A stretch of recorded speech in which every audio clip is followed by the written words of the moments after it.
परमेश्वर के नाम की महिमा हो। फिर से एक और इस अनुग्रहित सुबह परमेश्वर ने दान में दिया, इसलिए परमेश्वर की स्तुति करते हुए हमारे रक्षक प्रभु यीशु मसीह के अतुल्य नाम में सभी को मेरा स्नेह वंदन।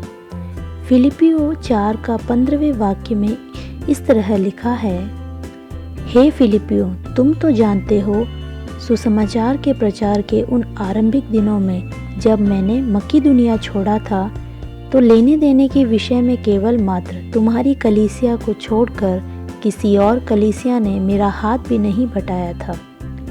अनुग्रहित इस वचन के आधार पर सहायता करने वाले बनो। इस विषय पर मनन करने में प्रभु हमारी सहायता करे।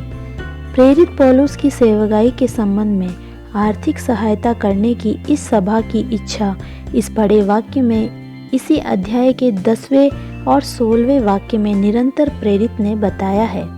10वें वाक्य में लिखा है, तुम निश्चय ही मेरी भलाई के लिए सोचा करते थे। और 16वें वाक्य में लिखा है, मैं जब थिस्सलुनीकों में था, मेरी आवश्यकताएं पूरी करने के लिए बार बार मुझे सहायता भेजी थी। मेरे प्रियो, कभी कभी हम सोचते हैं कि हमारी आवश्यकता पूर्ति होने के पश्चात जो बचता है उससे हम दूसरों की मदद करेंगे, लेकिन कभी भी हमारी आवश्यकता पूर्ति पश्चात हम दूसरों की मदद नहीं कर सकते। 2 कुरिन्थियों 8 के 2 वाक्य में इस तरह लिखा है कि क्लेश की बड़ी परीक्षा में उनके बड़े आनंद और भारी कंगालपन के बढ़ जाने से उनकी उदारता बहुत बढ़ गई। 4 वाक्य में इस तरह लिखा है, और इस दान में और पवित्र लोगों की सेवा में भागी होने के अनुग्रह के विषय में हमसे बार बार बहुत विनती की। मेरे प्रियो, हमारी परेशानियों की समाप्ति के बाद हम कभी किसी की किसी रीति से सहायता नहीं कर पाएंगे।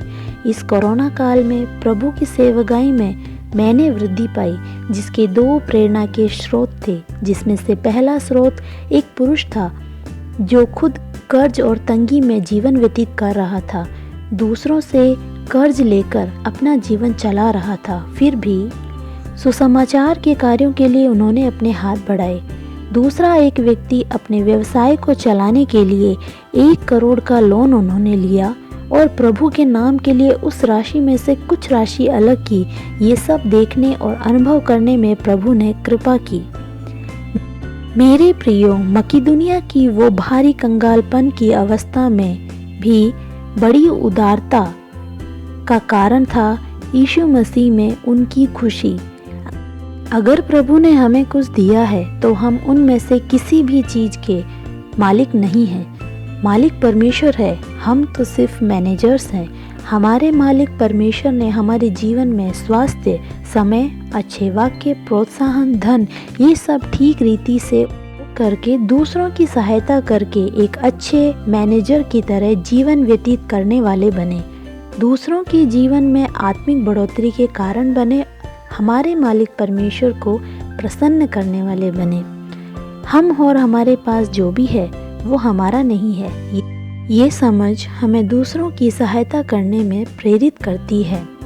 C.D. स्टड नाम के प्रभु के दास ने ऐसा कहा है कि यीशु मेरे लिए मरा, मुझे पता था, लेकिन मुझे ये नहीं पता था कि यीशु यदि मेरे लिए मरा तो मैं खुद का नहीं, अगर मैं उसका हूँ तो या तो चोरों की तरह जो मेरा नहीं है उसे छुपा कर रखूँ, या फिर सब कुछ प्रभु को समर्पित कर दूँ।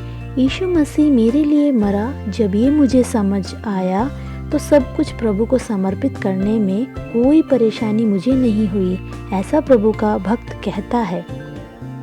एक बार एक मिशनरी प्रभु के भक्त ने स्लेव मार्केट से स्लेव को खरीदा और रंग भेद वाले इस सेवक से मिशनरी ने कहा, तुझे जो पसंद है, जो खरीदने की स्वतंत्रता तुझे है, तुझे स्वतंत्रता है कि तू अपने लोगों के साथ रहने के लिए वन में जहाँ तेरे साथ वाले रहते हैं वहाँ जा सकता है,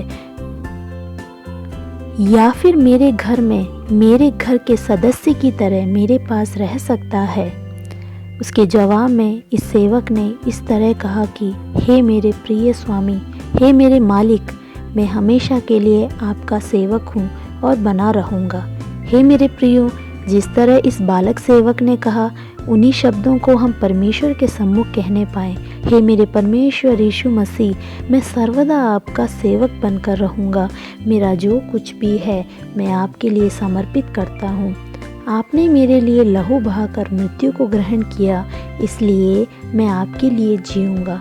मेरे प्रियो, परमेश्वर ने हमारे ऊपर जो करुणा दिखाया उसकी वजह से हम परमेश्वर के कर्जदार हैं। हमारे जीवन को पूर्णतया उस प्रभु को समर्पित करने के लिए हम बाध्य हैं। वचन सिखाता है, तेरी रोटी को पानी के ऊपर फेंकना, बहुत समय पश्चात वो तुझे वापस मिल जाएगा। इस अनुग्रहित सुबह में हम जो करते हैं वो और हम जो खर्चा देते हैं वो कभी भी प्रतिफल पाने की इच्छा के साथ ना हो। वो प्रभु की संगति में बड़े ही आदर के साथ दान करें, लेन देन करें और सहायता करें। प्रभु के नाम की महिमा हो। Have a blessed day.